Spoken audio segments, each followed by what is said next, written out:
New Thane station.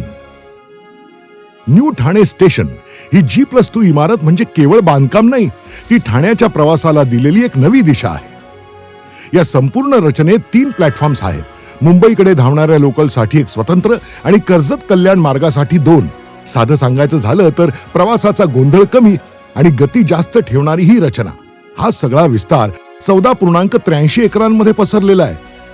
इतकंच नाही तर प्रवाशांची ये-जा सहज व्हावी म्हणून 150 मीटर लांब आणि 34 मीटर रुंद सॅटिस एरिया तयार केलाय.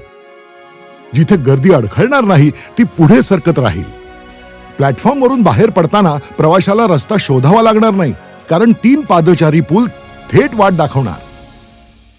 एक नवीन ज्ञानसाधना कॉलेजच्या मागून महामार्गाकडे, दुसरा जुन्या ज्ञानसाधना मार्गावर आणि तिसरा थेट मुलुंड नाक्याच्या एक्झिटकडे. दुचाकी 4 वाहनांसाठी वेगळी सोय आहे. 2.5 एकरांचं पार्किंग.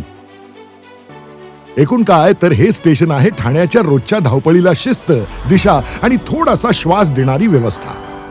वाढत्या आकारानुसार ठाण्याच्या ट्रॅफिकचा अडथळा स्वाभाविक आहे, पण त्यावर तोडगा काढणारा एकनाथ शिंदेसारखा नेता सुद्धा समर्थ आहे. जगणं झालंय छान, कारण धनुष्यबाण.